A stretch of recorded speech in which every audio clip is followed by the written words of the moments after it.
Well, people, listen, I think it's been a couple of months since we last got together. So we both walked in and genuinely said, you know, what is this conversation going to be? Because there hasn't been anything, well, I mean, there's been some really interesting stuff going on in the industry. There's been some cool stuff going on personally. There maybe hasn't been a massive grail thing that's kind of all-consuming like the genres that we've looked at before. Yeah. But there have been some interesting bits. So we thought this would be a little update of a few new bits that are in the watch box because it's kind of a streamlined stuff collection at home, and it doesn't stay at home for long. So this is a streamlined update. But otherwise, tell me how you doing. Well, I'm doing well, but you're just constantly evolving. We've been completely different this year, even though we've got very similar taste. We've been, I mean, because obviously I've got married, I'm now moving house, and I did say when I got that FP Jean Yellow Peril, I did say that was going to probably mean I was just stuck, and I kind of, having got rid of the watches I'd got rid of to fund that watch, it just meant I've now streamlined my collection. It's tough to maneuver it much, whereas you've been in a great place of just, okay, maneuvering, investigating, diving into little bits, and yeah, so I feel I'm letting you down a little bit, but as in... I think we lean on, I think part of the reason we're doing this is so we can lean on the community out there to share the ups and downs, the highs and the lows. And we were just discussing what could be viewed as a low point for me personally, but not. It doesn't have to be.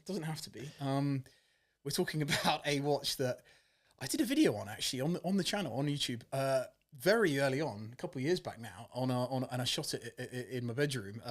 Not one of those types of videos, but I did shoot it in the bedroom, and it was the Louis Vuitton Monterey 2.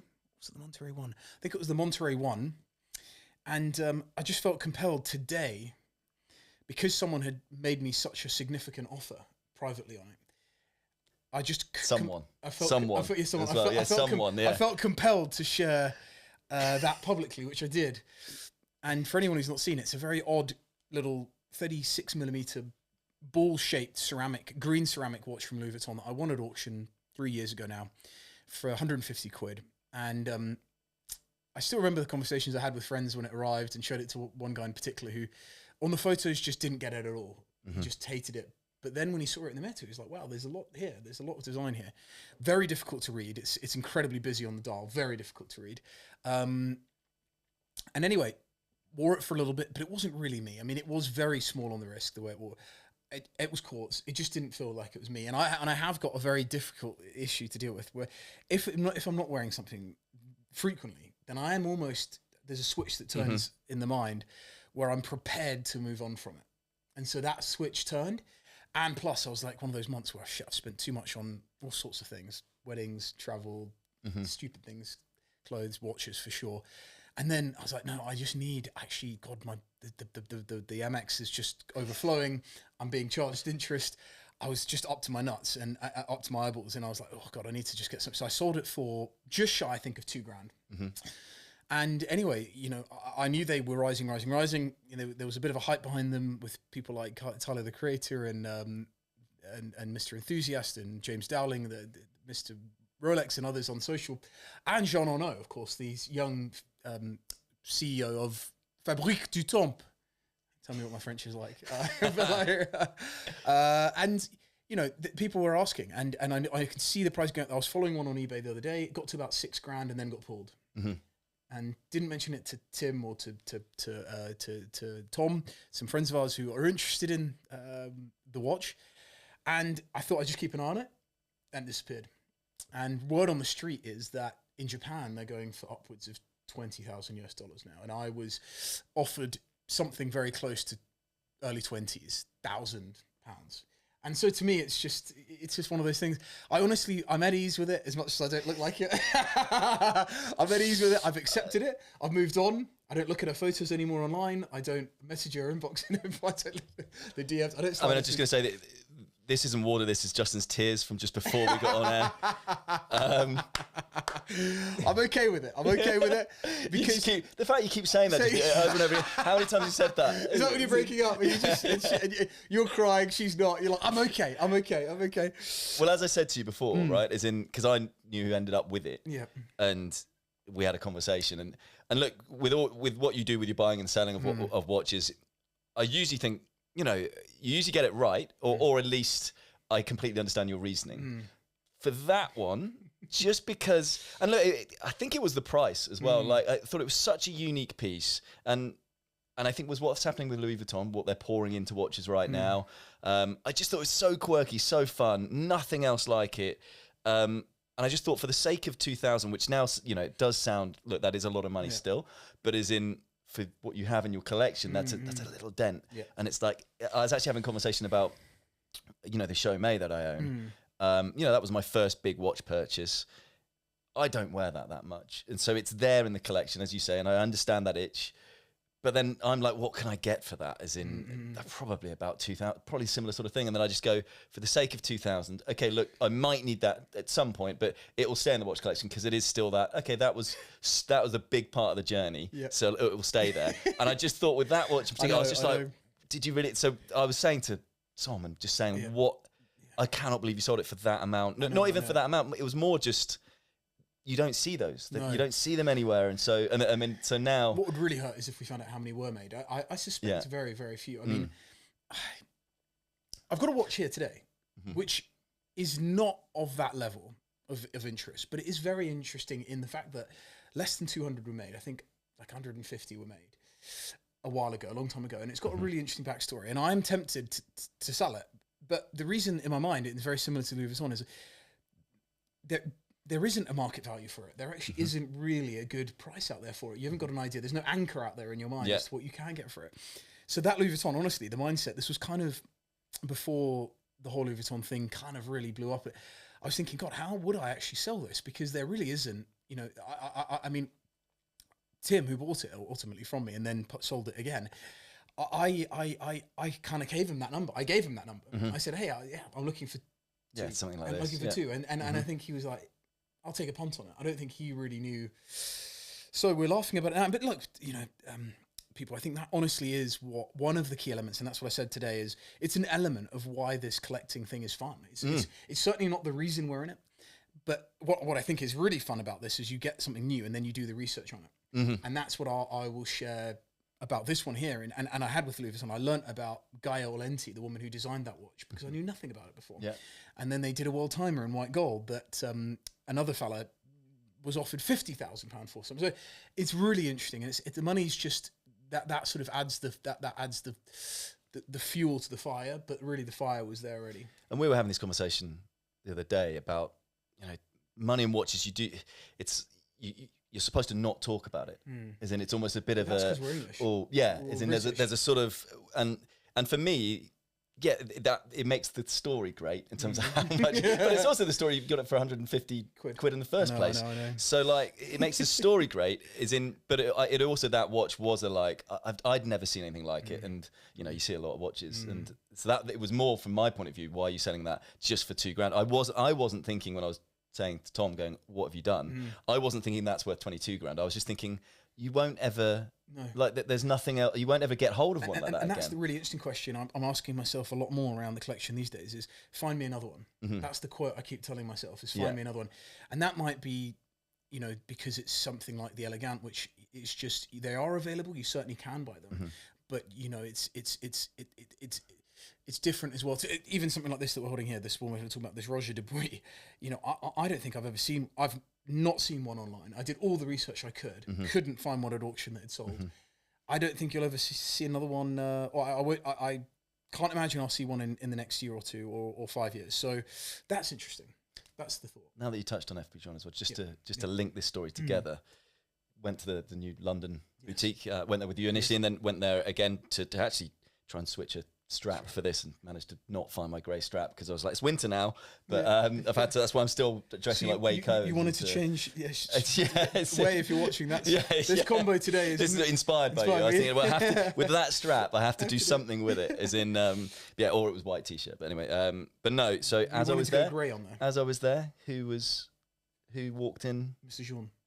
No, Jean Arnaud. Jean Arnaud? Yeah, and he was wearing the new Acrivia. No. Yes, I didn't actually get to. I was sort of, you know, ushering myself out, but he was wearing the new Acrivia Louis Vuitton. So Edward and the guys at FP Jean got to handle it and see it. And so I was really annoyed that I didn't.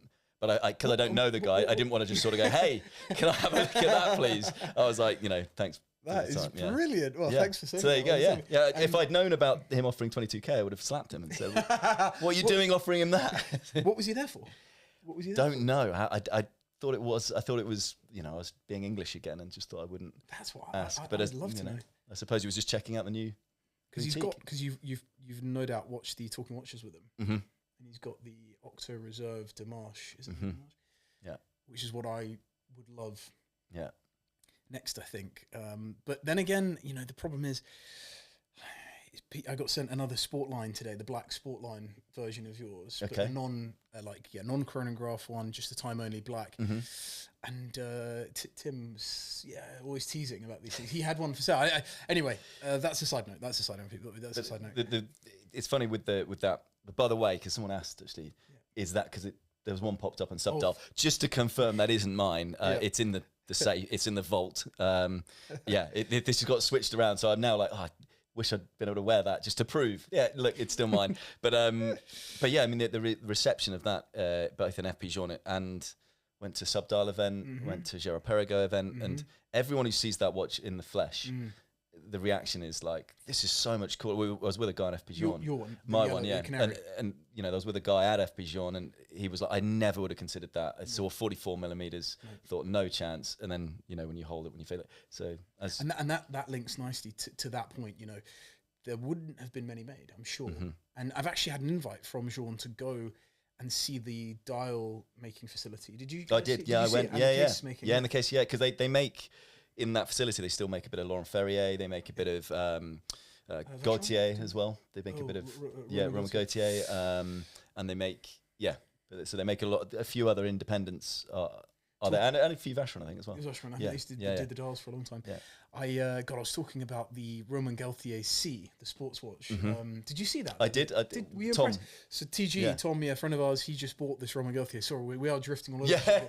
But that sports watch, I did not like it initially. It didn't grab me. Then he bought it, and I started looking at it and started diving in, and I started thinking, that is actually really cool.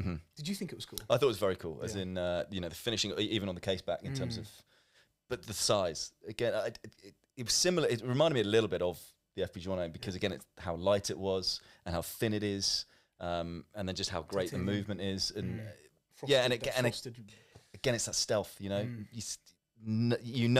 right? And it's so subtle. And I think that's where the game is at, in a way, right now, in terms of kind of people are searching for something that isn't, look at me, I'm a watch collector, but also, you don't want something that you're going to get robbed. And so it's kind of finding those I might niche be wrong, but areas. I think Chanel took an interest in FP Journal, but I think they also took an interest in Gaultier. You're right. So that's a bit of an I think that's a pick. That's an insider pick for people out there with that type of mad money, because we've seen Jean blow up. And I just wonder what the plans are for Romain Gaultier to come. I mean, his logical one is bonkers, like absolute nuts. And you've got to be someone who's okay with that sort of view into a movement through the dial, which I'm not always a fan of, as you know. But he's made some incredible watches. Logical one, and this is the sports model he's just come out with. But that caught me. It did catch me for 42,000 Swiss francs. A hell of a lot of money. But if you look at it in comparison to Journe, to the Sport Auto at Laurent Ferrier, to other comparison options from independents at that level, I mean, it's time only as well. But it's the ultimate Lux, isn't it? The ultimate sports Lux thing. Yeah, agree. Right, because we're drifting. Because I was also going to get onto the topic of MB&F, and that's where we do differ. Because I love the. You do like the architecture, the visual architecture. The Legacy Machine split escapement stuff. I love, but we'll get, because that was a story I've been thinking of dipping in there, but let's forget me for a while. Well, what we have got today, guys, is we've got a camera here which has been focused squarely on my groin. It's what the audience wanted. We were getting feedback saying, can we have more shots of Justin's groin? Out of focus, and also not with the zoom lens on. You can't see anything without the zoom lens, that's for sure. But what we have got is we've got my trusty Molquin here, and you won't be able to see them there in focus, but we've got a few bits here. The one I'm holding on my wrist, the first one, is this, which I can show you up here first. This is a Roger Dubuis. there we go. Perpetual calendar, 40mm homage in white gold. And this was not on my radar. This was pure emotion, absolute pure emotion. And I think I was part exchanging some bits. It came in at 14K in white gold, and I'd never had a perpetual calendar in my life before. And I'd never seen a dial layout like that before, where you've got this mixture of sort of breguet numerals, Arabic numerals, and then baton markers like that. And it's sort of slanted where you only just have a 6, the 12, the 10, and the 2. And it's a penchant de Genève, case, dial, movement, finish, the whole thing. And he made 28 of them. He only ever made 28 of each model because that was his bench number at Patek. And so the dial is lacquer finished. And this is the first time, by the way, because this was something that when you said, "Oh, I'm thinking of this. What do you think?" to me, and I was like, "Oh, that is left field." Like you threw me up somewhere, and I was kind of like, "Oh, I did not think you were going to say, oh, Roger Dubuis," and even when you showed me it, I don't think I had actually seen that those two dials are off center, staggered, the off balance, staggered, which I love. That's really cool. And so you were saying that it's lacquered. It's lacquered. So it looks enamel. I thought it was going to say, but even if you look at the sub dials, you see how puffy it is. Like it's really thick. It's layered, and you can only see it when it's in the metal, unfortunately. And this little red mark here, is that day and night? No, that's actually the leap year. So that's the leap year indicator. So you've got different colours to reflect the leap year. So it's just been serviced by Roger Dubuis, who were kind enough to do that for me from the UK boutique. And I'd never looked at the brand in their modern iterations because none of it had spoken to me. And I love the history because it in 2008, Richemont bought 60% of the business. And then it started to change. And they started pivoting it towards Richard Mille. And I never got it. I just never understood it. Whereas they did mono-pusher chronographs that are super collectible now, that are 40, 50K. But perpetuals, couldn't find another one. I mean, I'd love if someone actually could share with me. I've seen the 36 or 37mm variation of the perpetual calendar, but I've never seen the 40. And to me, the 40 is the size that I would want because it's just perfect. Again, the proportions are... And the case is bizarre. Like this kind of... The case, it sort of contours in and scoops. It scoops up. I mean, when I say it was so cool seeing it on you just as you walked in. It's just got it straight away. Thought because again, you do think it's enamel, which I think adds to it. And then you are also like, what's that? Because it's not like because you don't see obvious. You don't know. So I'm kind of like, what is that? But you can see with how the dial shines, and then as you say, the numerals, how strange that it's 12, 2, and 10, 6, which is kind of like a almost like a jaunt, how you get one bigger than the other. And there's some eccentricity there, and he spent many years at Patek and many years at Longines in the service department. But I think you can see Patek in him in that design, and it just for me feels like real independent watchmaking because it's not in the hand. It doesn't feel like a Lange or a Patek or a Journe even at that level. It's not. It doesn't feel like yours in the hand. There's a build quality here that I think you can't feel in that. And there's sort of an honesty. And I spoke to Russell, Ross Sheldrake, friend of mine who used to write for Eclectic Man, and he wrote a great story on Roger Dubuis, and in it he talked about this thing that when you hold it, there is an honesty to it. It does feel hand assembled. It doesn't feel like it's found its perfection. It's not perfect. It's not got that build quality to it. And that's really charming to me. Apparently also, he was a lovely, lovely bloke. I trained at a gym for years around here, and the South African guy I was training with, never asked him what he did. And then I asked him one morning at 6 a.m, I was like, what do you do, Dan? And he was like, oh, I do the tours around the Roger Dubuis factory.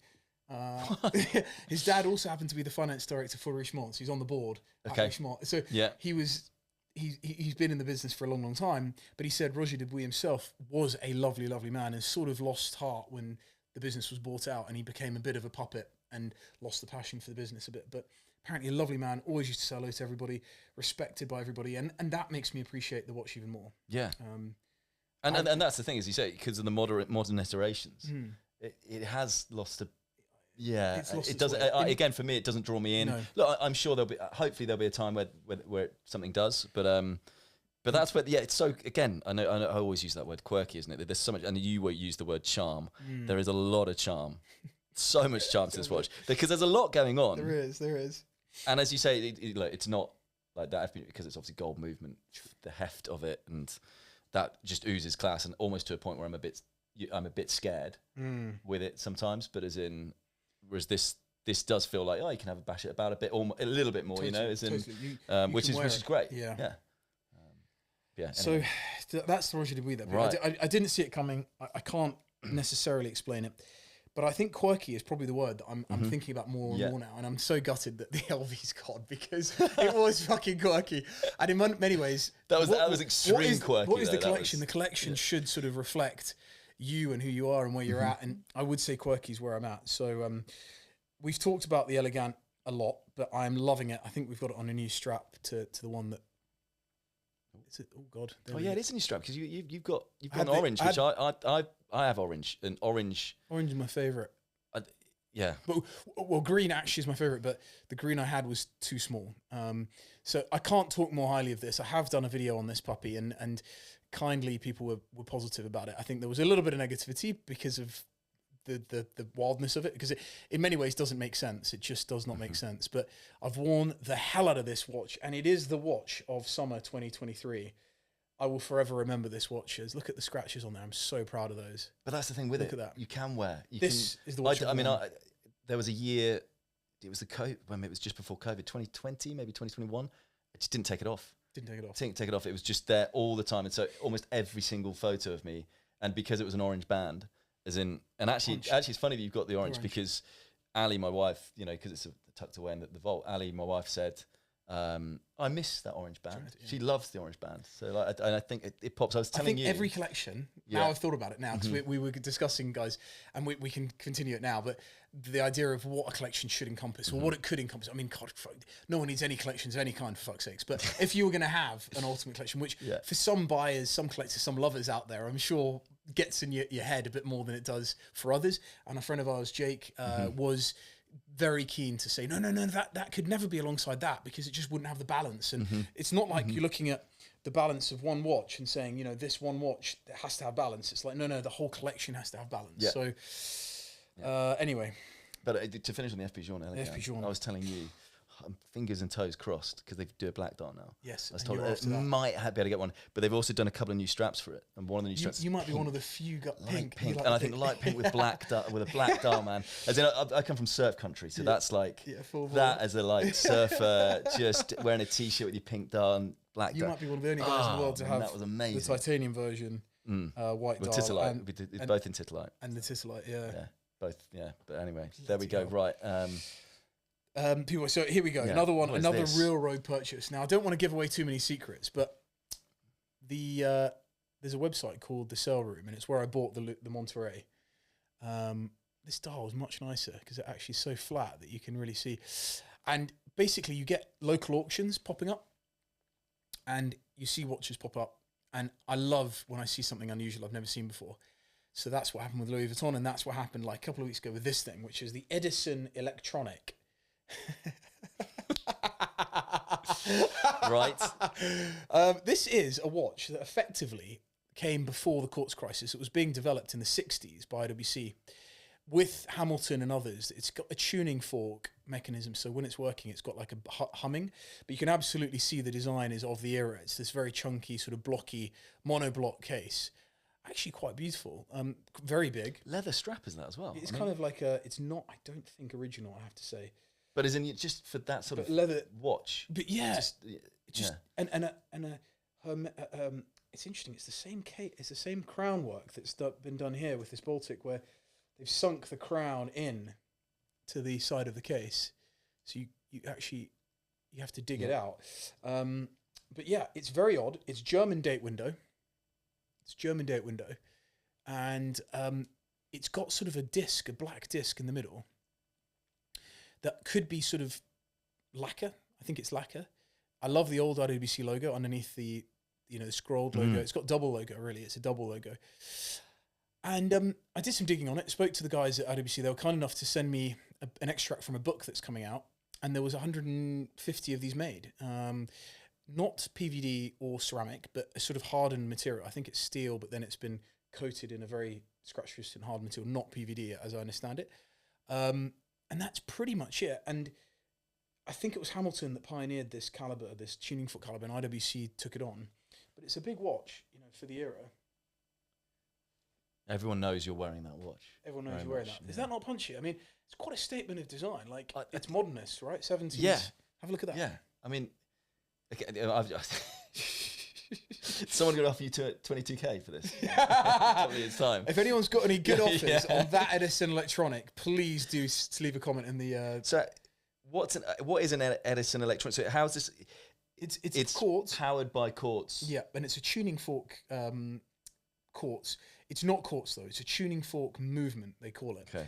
And I'm sure someone out there will know more about it than I do. But it effectively was the pre-quartz, and it's really what IWC and others thought would be the future of, you know, when the mechanical watch was phased out. It suits you. Actually suits you.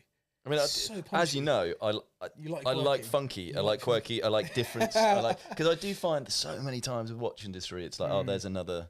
And it just looks the same as the other watches, and so like stuff like this, I'm like, oh, that's really cool, that's really fun, and I know, look, as much as I said about the you know, not to bring up again the Louis Vuitton the little ceramic baby, as much as I said that was really neat, the reason that was so unique, it was just so odd, because you know, I've seen other, this is almost 70s look style sort of, I've seen a few others similar to this, not exactly like it, but I do like something that's just different, out there and bizarre, and so, and I know you could end up collecting, you know, 100 unique watches, but that extends across from mechanical to quartz, because I think we can move forward now with the idea that quartz can be interesting as well, and that's what I thought with that. I think I was in for 500 quid, maybe 450 quid for that. Oh, I mean, that's no for an old school IWC as like well. That, yeah, and the fact there was only 150 odd made, I just think it's interesting, and I'm not wearing it. It needs a service. God only knows what the service will cost, but I mean, look at it. It actually looks great on it. Because that is the thing, right, with old quartz. They're often difficult to service because they'll have spilt out into the rest of the watch. And that's what I've heard with the Beta 21 program that Piaget and Patek did, and IWC as well. I'd love a Beta 21, but apparently they are a bit of a nightmare to service and other things. So, but bottom line with this is it's a bit of a history story. You know, it's a bit of a research project. I just don't know what's to come with it, and I'm excited by it. Hamilton, what? I think it was just that they. Because maybe they bought the. It looks quite Hamilton-esque, right? Yeah. There are Hamilton flavors there. Yeah. I think they just bought. Maybe they didn't develop it in house. James Dowling, actually, the guy we were talking about earlier, Mr. Rolex, he told me that Hamilton were the ones that developed it, and I think IWC might have bought it. Difficult to know, but I think that's the fun of it for me. Great. If I could be in at £500 or less on something really interesting, where I could learn about it at the same time, that's where I'm happiest for sure. Well, you know, it's 2 moon swatches, right? And I'm like, you can't. Can you imagine? Can you imagine? Yeah.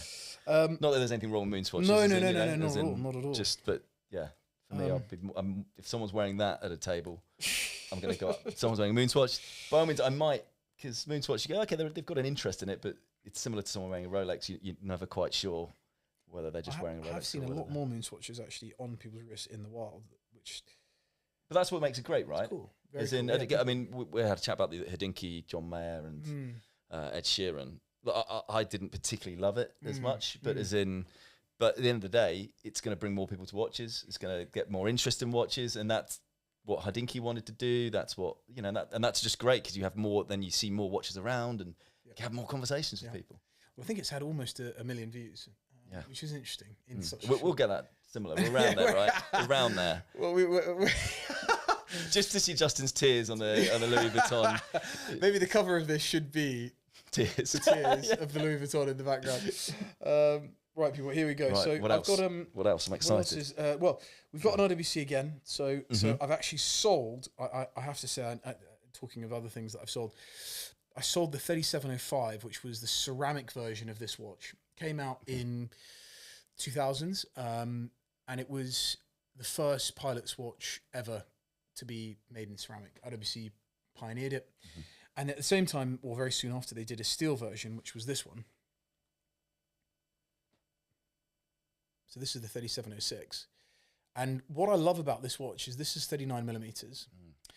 And it was a watch that honestly I had up on my screensaver on my desktop. You know, when you were dialing in, it was ding, ding, ding, ding, to get this was the watch that was on the background for me because it was so quintessential, so German. Again, it's the German date window, so Die 23. I don't know what day of the week it is, but someone can tell us. And it's sort of quintessential pilot's watch, and it's such a nice package of such a 39 mil tritium dial. So I love the way the tritium's aged. The markers are the same as the hands, and it's just beautiful. All original. The case is wonderful. It kind of looks like he's not worn it. And then even the buckle is original. And wait for it, it's even got the original. Oh, that's so cool. So the old IWC. So what year did you say this is? So 2003, I think. It says 2000 on the watch. I'll tell you. Oh God. It says 2000 on the watch because it was actually gifted to a footballer in Germany. Because it's got an engraving on the side, which I spotted. That's even cool. That's even. I don't know. I mean, what's the footballer's name? So it was a 2000. There it is, 2000. What's his name? And it says, so he's a German. I've got his details. He was not very big. He played for Munich. Did he play for Munich? He played for Munich up there, Bayern Munich maybe. And in 2000, he signed for this club. It says FC 2000, and it's CT was his initials. So it says, let me see if I can just show that CT there. Just. I don't know if you can get that. So there it is, CT, and then, oh God, CT FC 2000. So that's it there. And yeah, he owned it. Basically looked like he didn't wear it to me. Original buckle. What's this, LFC? I think it says one. Oh no, FC. One FC. Yeah. I thought it was, yeah. And a small thing about the crown as well is it's the original fish crown. Same as this IWC as well. So any vintage IWC with a fish crown means it was waterproof, that they used to just pull it, give it a tug. Just pull it, just yeah. There we go. There you go. Try it on. I mean, 39 mil, and it just for me is like a lovely package. And I love the way just from the side profile you catch the tritium, and it's a sports watch through and through. Like to me, it just feels so tool watchy. What's the water resistance? Do you know? Would you wear it in water? I would. Yeah. I think it's screw down crown still works nicely, and I don't know about the gaskets or the It's the size again for me. Great, the size is because that's the IWC Pilot for me. That's the thing that's mostly put me, because I'm such a small wrist. I'm always like, that's too big, or the lugs sort of protrude out a little too much. Whereas this, it's a little mixture of it's a bit of military in there. It's got that military vibe. But you've got the pilot side of it as well, and great value. I think honestly, it might be the best value pilot's watch out there. I think I paid just over $3,000 for it on eBay. And if you know what you're looking for, if you need, to me, you have to have a tritium dial. You've got to have the fish crown. You've got to have the buckle. If you get all three, to me, it's a real winner. And look at the case. Look at the edging. They've polished the beveling on the case. As you say, it doesn't look like it's been worn at all. Oh no! Considering it's steel, obviously, there's barely a dink on it. And to me, the reason that I traded or sold... I really like the fact it's got engravings on the side as well. Super cool, right? Okay, yeah. just because I just think Super that's, quirky. especially, football or whatnot, as in, I know. it's like... And I'll dig out the name. As much as it's not been worn, it's still got a life. I should have got his name first, but... yeah, I love engravings. I would love an engraved pocket watch with something interesting on the back. In fact, I do have one. I do have one with a case back engraving. But yeah, I love it. And... Where did you pick it up? eBay. So for three and a bit grand on there, and it might be considered just the perfect pilot's watch. I just love the proportions on it. Oh, and sorry, the reason I sold the 3705 is because that really is it's a hugely collectible watch now. That's like a 20,000 plus watch, and to me, it was black cased and it felt a little bit smaller. It wore a bit smaller because it was black, whereas that wears a bit bigger because it's steel. And I just didn't feel like I could quite get my head around the idea of that type of expense on a tool watch. Because I do always think, like, when someone's wearing a watch, like, as in, how would I react when you sat next to someone? And that is one where I'd be like, you slowly look a bit. You'd be like, a steel case. Oh, it is an IWC. Like, it's interesting. Like, right? Yeah, you just sort of go, a bit closer. And then again, the size is the 39. I mean, for me, I'm always amazed why watch brands don't do more 39 millimeters anyway, because every watch geek I seem to speak to, that's like the perfect size. I wonder if we're just speaking to the same type of people over and over again. Yeah. But I definitely hear you, and because it works on, we've got completely different wrists, and yet both of ours. Same. Perfect. Between 38 to me and 41 is sort of the gold, the hot spot. This is not a watch that I own, actually. Just coming on to the next one. This is a Nevada. You've not been stealing again. Antarctique diver. Have a look at that, guy. So that's an Antarctique diver. It came out this year, and I've never handled a Nevada. A Nevada Gretchen. Yeah. There we go. Because they've got quite an interesting history, haven't they? They've got a really interesting history. One that I don't know a huge amount about, but I do know the guys that have restarted the brand, and they've done a great job, sort of reissuing a few things and bringing honouring the case sizes. It's a unidirectional bezel without any click, sort of old school vibes. It's got these blocky hands. It's got sort of a bit of Fotina going on the dial. It's a nice case, and I think it's 38 millimeters with a tropical bracelet. So. They're more known for their sort of chronos, aren't they? In terms of the biggest sort of. I thought so. Oh, it's even got the sticker on the back. It's got a little penguin. Can you see that? Fucking hell! How do I get the penguin? Tropical strap. Sorry. There's the penguin. Nice. Antarctique, bizarre. Antarctique. Yeah, they've done They do have done some great chronographs, I think, in the past. Just great proportioned, great valued watches from the 60s and 70s, I think. And the name sort of, once it went out of business, was sort of left to the abyss, and then these guys have come in and bought them and done a pretty amazing job. Same guys as behind the what was that Kickstarter that went nuts earlier this year for the watch that looked a little bit like an MB&F, but wasn't. But it was a much more approachable price point MB&F. Yeah, I can't remember that. But very nice guys. Guillaume, the managing director there. Great size. It's actually got a bit of weight to it. Yeah. Got a bit of heft to it. Yeah, got a bit of heft. Still, because I suppose it's closed case back. And that's just a loaner, so that one will be going back. But I just thought it was worth bringing it in to discuss. Definitely. And I think price point wise, very approachable as well. Yeah. Not dissimilar in price to. Because I was looking at Nevada a few years ago, and just because when the re-release, I think it was their chronograph. And again, I just thought they were quite quirky. They're a little bit different, and because of the history in the past, I like that and the re-editions that they'd done were really similar to what the past was, and I thought they'd done it really nicely, really well. And what I'd heard that they were really solid, well-made watches. So again, for price point, I was thinking if you want something a bit different that you don't see out there, that no one has, great little purchase. So but I've never actually held one. So there we go. Yeah, and it's cool. It's lovely. It's cool, nice. Right? Keep that on. I think that's nice and easy. I'm sure it's under $1,000, but I think it's even less than that. So, and actually, I like the fact that I brought this along as well, because this was given to me for a review, but I've decided that it was too good to send back, and it's the Hermetique Tora from Baltic, so the French-based sort of micro brand. This one on the Beads of Rice bracelet, and this is 37mm stainless steel. Hermetique crown, it's just protected there, but beautifully elegant, sort of two-tone brown dial, very thick loom plots, like the blocks, basically, loom blocks, and then the 12, 6, 9 and 3. Just super cool, I thought. Just really, and actually rock solid build quality as well. Just really impressed with the quality of the build. And then on the wrist, just sort of like a field watch, but just so comfortable. And you know that those times when you just want to wear something that doesn't draw too much attention, that you can feel comfortable with, that you can really beat up. I like the brown dial because the brown dial as well. Brown dial's sexy, man. Yeah, and sort of it age, does look. That's what I mean. It looks like it's faded. Like that watch there. Again, if I'm sat next to you, I'm thinking, is that an old Explorer? And you put on I'm thinking, is that with the dial faded a bit?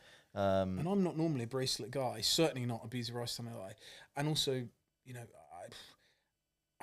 just spoke to me as soon as I saw it. You only go on the gut instinct these days. Like it's just pure love. I like the layered. The layered levels. The layered levels is really cool. As in, especially with the overlapping loom,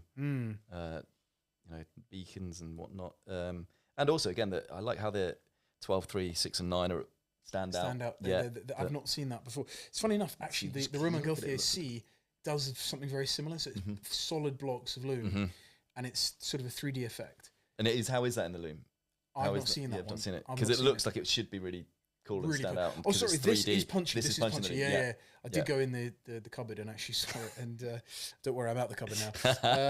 It was unbelievable. It was super, super strong. So to me, just a really elegant package. And price-wise on that, you're at 520 euros. Wow. Or 560 euros without. And then I think it goes up to 650 with the beads of rice. But unbelievable. And again, a lovely bunch of guys. And the way they've built their brand from nothing. They're big now. They're a big brand. They've just opened up in London, and I've done a video on why I bought this. Where are they in London? They're basically central London. They're like near Piccadilly, is it Piccadilly's like Regent Street, Oxford Street intersection. But it's an appointment only location. But they've just done a brilliant job on the brand DNA, and I know, for the price, I just can't see any need to go anywhere else. Honestly. It's really impressive. And again, this is where, talk about the Moon Swatch or the Blanc Pong. That's why I'm like, again, for the money, you can just go a little bit higher and you can pick up something like this, which... It is. There's a bit of 70s there, isn't there? Because of the brown and the layered and then the rice style. I mean, it's funny, actually, because I was out last night. That's hence why I'm a little bit not with it. Lazy. I was with a few of the guys that we met at the Subdial. Yes. Lovely to see them all, but two of them now have got mesh. They're buying mesh bracelets. It just seems like Milanese style. Milanese, yeah. And what? so, What are they wearing on them? Good friend of mine, Andrew's wearing it on the Portofino. And then actually it will be the new Bond Omega Seamaster. On the obviously that one came on the 60th anniversary. But yeah, I just suddenly thought again. It's sort of. But anyway, the Portofino was stunning on the Milanese bracelet. It was because to me, I've never actually, that's a controversial take. I've never been a huge Portofino guy. Never been a huge, and it might be because I discovered them late, and therefore I see them. It's been copied so often by others that I probably. And I've never been Roman numerals for me. There's something about them I struggle with sometimes. So but the fact on the Milanese bracelet for me that it just oozes class. Just. I agree. I agree. I like a Milanese. I was gonna get out my phone because the original Portofino is one of my Grail watches of all time. Okay. And it is Roman numerals, and it's massive. It's 46 millimeters, like a dinner plate, but it's like a pocket watch. Gold movement, solid gold movement, open case bag, enamel dial, moon phase at the one dial at 6 and the other at 9 as a running seconds. Honestly, Pete, it's drop dead gorgeous, and I guess is that on a Milanese? Would you have that on a Milanese? You could probably. Yeah. It's properly. It says it says eccentricity through the roof. Like it makes no sense. It's not wearable. It's not comfortable. It's bizarre. They only made 200 of them. It's called the 5251 Portofino, and it's one of my absolute grails. There 46, you say? 46. So it was everyone Klaus, knows. Kurt Klaus. I was going to say on a Milanese that's a lot of. I'm pretty sure Goldberger. I've seen Oro Montanari wearing one on a Milanese of some kind. If you don't give two fucks and you're the sort of guy at that point when you're just enjoying your buying and selling and you're learning, and I think it's quintessential zero fucks given watch stuff. But I hear you on the modern stuff. It can get a little bit caught up in the Daniel Wellington stuff. Like you can see it and not necessarily see that it's something special. Yes, exactly. Yeah. When you see this, and we'll get a photo up of it, it's immediately obvious that there's something really quite beautiful. And bearing in mind, these cases were made literally by hand. The lugs soldered onto them by hand. It was the whole process was very, very different. It's always been one of those things where I've that's my one watch secret. Like I've never loved the Portofino. Like I have to be like me and the Speedmaster. Have people saying it to me, and I'm like, oh great. Whereas actually, he was one of my best friends who's bought it. And to be fair, again, when you see it and you handle it, it changes your mind. And then he wears it on the Milanese, and he wears it so well. And watching it and looking at it across the room, I was like, okay, I know I'm going to end up I'm gonna. My one thing that I had that I was like, I'm not a fan of that. I'm now going to be like, okay, I'm going to be a fan of it now. I'm going to change over time. It's like me and the Speedmaster. I'm embarrassed to say that, but I've never connected. Or the Daytona, probably the two biggest chronographs ever. And you must have spent a lot of time with the Daytona. Yeah, I've never connected. I mean, Christ Almighty, guys, you can butcher me in the comments below. I've never emotionally connected with either. Probably two of the biggest designs in the whole of watch collecting, and we're talking about fucking Edison Electronics. But the Daytona, I found until I had it, Like I didn't fully connect, didn't really get the hype, didn't understand it. Again, for me, it's proportions, as in when you have, I think you look at renders on it all the time and you look at so many people wearing it, and I actually really like the Oyster Flex version of it. I think maybe it's the Oyster Flex for me that grabs me, because it's just, again, a little different, like the different dial variations. Something about it on that Oyster Flex, I think it is that sort of, yeah, you can do whatever you want in it. You can go swimming, it's out there. But the size, the proportions of it, when I had it, I was like, wow, that's that. I then was like, okay, I get the hype. I get the hype on it now. I really understand the hype. Whereas I used to be where you were with it. But I did see a yellow gold one today for sale with black subdials, and I thought a modern one. I was like, on the rubber strap. I was like, wow, that does look good. But I've never felt the thing about this. Those two sit quite nicely together. Yeah, they do. Yeah. The minute I saw that Roger Dubuis for sale, I immediately was like, I need to make it happen. You know what it's like. That pure emotion. It's like, that is just gorgeous. That is stunning. So let's talk about a collection. This is the conversation we had in the car, right? Yeah. In terms of, because you said, right, as soon as you see something, you feel you've got to have it. Yeah. And that then can be difficult because, you can see a watch, like an amazing dress watch, but yet you've already got 2 amazing dress watches in your collection, vice versa, sports watch. I mean, because I was going to tell you about my dilemma with MB&F, right? In terms of, what is the dilemma? So, friend said, okay, look, it's the Evo split case escapement, the ice blue. Yeah. And for me, last year, I sat down with one of my best friends and we did a review of the year. This is just drinking whiskey, not any cameras there. And what did it encompass?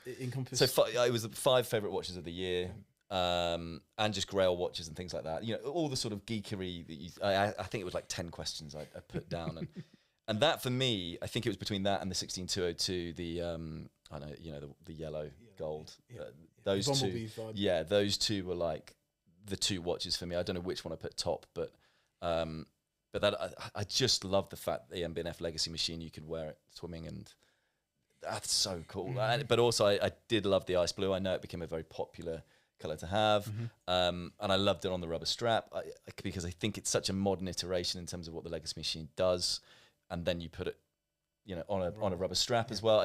For me, it exactly as you just said, everything called to me on it, and I've always loved the Legacy machines. I just think they're so out there, but they're actually way more wearable than people realize when you try them on. That ergonomically they just really work. So for me, that was a Grail watch. And then a friend of ours was, said, "Oh, look, I'm on I can possibly get you that to be on the list for that." But of course, it's a huge whack. It's a huge amount of money, and I'm trying to move house. I didn't even know what do we even talk? So I think in total, tax included, 88,000 euros. So maybe I think 72,000 pounds, something like that. Which is just bonkers. It's an insane amount. But that was where, when we talk about collections, I was then like, right, can I move what I own if I want to? Look, I've decided against it. I've decided because I'm, moving house and all of those things, and it's just too much. It's not the right time, and I'm sadly I'm not flush, despite wearing an FB Jean and whatnot. As in, I'm not flush with money as much as I'd like to be. But that was one where I was like, that is a Grail watch of mine. Yep. That's there. But then also, when I was thinking about it, I've got the FP Jean, which is my sporty everyday wearer. Then, do I then have 2 unique, sporty, out there independents? Is that too many unique, sporty, independent everyday wearers to have? If you see what I'm saying, and so then, where's your? Where does the collection go? I think to me, one thing I have learned in recent years is you've got to take the watch as it comes by itself. To me, you've got to critically analyze the watch as an entity in itself, by itself, because sometimes you can start to put it into other settings where it's sort of cultural setting or design setting, and sometimes it doesn't make sense. But then if you just accept what it is, or what it was designed to be, or how it was meant to be worn, or when it was meant to be worn, all of those factors play into appreciating it and being critical of its design, and looking at elements that you like and looking at the elements that you don't, and the designer and whether they're featured in it. I almost feel, to me, like as long as you're squared away in your own mind about the watch and the watches as themselves, as individual items, things, creations, pieces of design, expressions of the artist, then I think I'm okay with whatever there is. I have this box of 10. To me, that's the limit. Yep. So there can't ever be more than that. I think the balances are something that we're really talking about, like the number of blue dials or the number of certain color dials. Sports steel. And sports steel.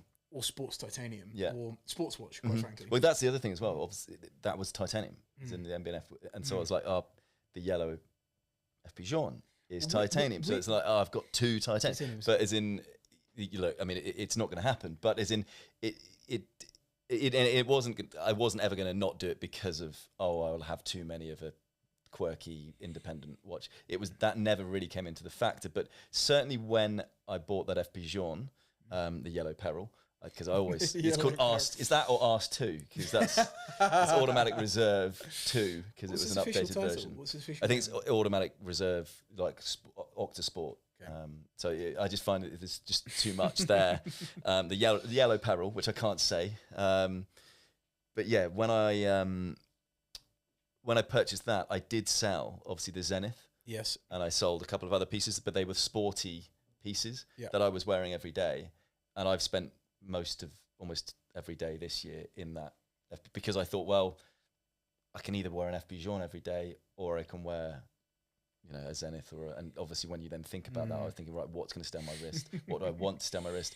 And it was the Jaune. So that was why even though I loved that Zenith, absolutely loved it, the ceramic black and white edition, classic. I absolutely love that watch, but again, the only thing is now if I go on holiday, I'm going to Dubai Watch Week, by the way. Okay. If I go there, I'm kind of like in the wild. Wild, yeah. I'm kind of. The only thing is I've not got anything to swim in now, because that's the only downside. You don't need anything. So I thought trunks. Yeah. You don't need any. You don't need any. Yeah, showing off in many ways. You'll be arrested. Too sweet over there. Yeah. I mean, the other thing is reflecting you, and I think I said this to you the other day, seeing you in the yellow peril. The yellow peril sums you up, and in many ways it is definitive. Sorry, that's just the floor. It is you, and I think ultimately, as is this, but I think the yellow peril is particularly expressive of you and your character. I mean, look at the combo you've got on. Right, it's you. It's you. I've dressed to the watch. It's you through and through. And I think ultimately all we could ever ask is, number one, that the watch or watches we have are being worn, and number two is that they sort of reflect your character. And someone says, "God, that is so you." Yeah. I think that's the ultimate compliment when someone says that. And you go this through. This suits you, by the way, incredibly. Do you think? Yeah, I mean, your eyes are a bit. And the, I'm not, yeah. No, dude, honestly, straight away, as soon as you walked in, I thought, that's just class. Again, I don't know what it is, but it oozes class, but it's quirky. It's different. It makes you want to go up and see, what is that? Yeah, straight away. Yeah. So I think ultimately, to me, it's funny because I did do an interview recently for Watch Pro, and the editor Tracy was. The question was your top 10 Grail watches. And I said to her, I went about it in two ways. Number one, this is actually what I would want because I'd want to wear them. Not because it's like the super, I'm not looking for the Grand Sonnerie from Philippe Dufour and all this shit. Yeah. Just stuff that's a mixture of more approachable and not approachable. And it was also just a pick and mix, because I said to her, it's like a buffet. When you go to a buffet, the one thing you don't want to do is just stick to the tuna tartare. Yeah. You want to move on and have a bit of this and a bit of that and a bit of it. So it really was reflective of everything. Did you select anything that you'd already had? Yeah. Yeah. A lot of it, because I thought the reason I've got it, and I think that brought me a great sense of satisfaction, was there are a few of them, like the Jaune. The Jaune actually made it onto my top 10 list of Grails. The Vacheron pocket watch I've got on my desk got a special credit at the end. It wasn't part of the 10, but it was a special credit. What else was there? The Sport Auto from Laura Ferrari made it on there. Cause it's what's the latest with that? Because this is where this conversation started, by the way. Is in, and by the way, it was really interesting as well when I did this Grail watch, because it's an obvious watch question. My friend Andrew, who's the one with the Portofino, is, and his answers, I think it was really cool. He didn't go for anything too crazy. I went a little bit more crazy because I thought it was a Grail watch, but you can get drawn into. You can get drawn into that. Easily. I didn't go bonkers, as I said. It was stuff I would wear. I wanted to wear them. It wasn't stuff I would just keep in a vault, because that's not the point in watching at all. No. So, and that's actually been the issue in London now. You're having to keep your watches in a vault. I don't with my job. I don't have time to get out to that vault very often. So it then means I'm not having as much fun with them as I used to. And there aren't many places that offer that service as much as they used to, bowl accounts. But the question anyway, so so where this started, this conversation was because of the Autosport Laurent Ferrier. And you were saying, can I have 2 sports watches? Does that work on steel? As in, you know, because you've got options of where to go. And we then got into this big debate of, can you own 2 steel sports watches as 2 your big hitters? Where are you sitting with it at the moment? With that, do you know what it really was, Pete? Do you know? I mean, this is just pathetic that it even captured much of the mind for and concern. But I was actually, because I've got this Blue Origin sport, Laurent Ferrier Blue Origin, which I just love, and tried on the other day from a friend. I'm still waiting; it's coming next year, so I'll have waited 2 years for it, which will be fantastic. That's a part of the fun, part right? Of the joy, Part of the joy. And then the other option, the other part of the story was the Sport Auto, which I sort of fell in love with when I went out there to see them. That just blew my mind. Just totally blew my mind. Quite polarizing. Some people absolutely love it, and some people just think he's missed the mark. But I think he's been a genius, and people just don't realize it. And it's incredible. And so, yeah, the question is that the 2 blues are very, very similar. So are you okay with the idea of having a dress watch? Okay, it's kind of a cool dress watch because it's titanium, but dress watch that looks very similar in blue. I think it is almost identical blue to the thing. But if it's a good blue, does that matter? Yeah. And then the idea of a steel, like a Royal Oak, like the Royal Oak and the Sport Auto living together. Well, I think they can. Because they're actually very different. I mean, one is titanium and one is steel, actually, although you'd only know it when you handle them, but the lightness of them. But to me, I just think you've got to look at the collection. You've got to have that spark of excitement when you open the box, and you've got to wear them. So if it meets those 2 criteria, it doesn't really matter what fucking dark color it is or material. Or, you know, I don't think it does. But I do get where you're at in terms of it, from the same company, the same blue. I get that. Well, the big dilemma was actually is that I think I said to you guys I couldn't have both. So I couldn't have the Blue Origin and the Sport Auto. And believe me, the Blue Origin I've been lusting over for a long time, and I've paid incrementally over a year plus now, and it's finally paid off. It's kind of crazy. I think any accountants out there would be like, "Dude, you've paid the thing off, and you're still waiting a year. So that cash flow, what's going on there? That's cash that you could be earning money on." But what I could have done or could do is move that money over to the Sport Auto. And I thought to myself, would you have, on balance in the box, would you have more use, would a sports watch like that provide you with more wear? Because you've got a couple of dress watches that you love. Would you get more out of it? Possibly. I can't wait to see it. I'm hoping he's going to because Laurent Ferrier in Dubai, so I'm hoping it's going to be there because it's so distinct. It's so like there, and I'm with you. When it first released, I thought, is that too much? And then over time, I've then slowly but surely gone, actually, that looks cooler and cooler, which again is where I see what you're saying with the genius. The thing I said back to you was he obviously released a green one as well with a 40-year, more to do with celebrating his car. I think that was the colour of his car, right? I think that he drove. The livery of the car, and so, but you weren't as... That's a bit too much. It's a bit too much. It's a bit too much. You mean like you're more of a chinos and I'm like all about that. I'm like, hit me with one of those things. Yeah. And they said you could if you wanted, we could make that happen. And I thought, oh god, like this is pretty cool because it was limited to 40 as well. And I love the orange, and I love the Grand Sport Auto that they did, which was a tourbillon, and then it was like purple coloured, like mushroom coloured dial. But when you see it, look at the shape of the markers, look at the shape of the hands, look at the colour. He's gone for like a blue. It's like a blue neon colour on the hands. It's really funky, and the way the case comes together in the 70s vibe, honestly, it's genius. Because that was the only thing with it, because I thought 70s straight away as well, which is obviously where he's gone with it. And my worry is like, is that too 70s vibe? Yeah. Like you know, your IWC, it's out there, but then 70s moves on, and it's cool to look at. But then Steel Sport, you go right. Well, I always think with Steel Sport, that's every day. That's not a special occasion, special dinner. That's I'm going wherever, I'm swimming, I'm doing whatever. So then you're like, is that too much? Is that too, you know, when you dress, do you have to dress 70s to match the, you know, do you see what I'm saying? Do you know what I loved about it as well, Pete? I have to say is some of the, so we're talking Streamliner, we're talking Royal Oak, we're talking Nautilus, we're talking Engineur. What I loved about the Sport Auto, or 222 as well, is actually how matte everything is. So it's very understated. It's very, very quiet. Okay. It's very quiet. Guys, we've got 35 seconds left.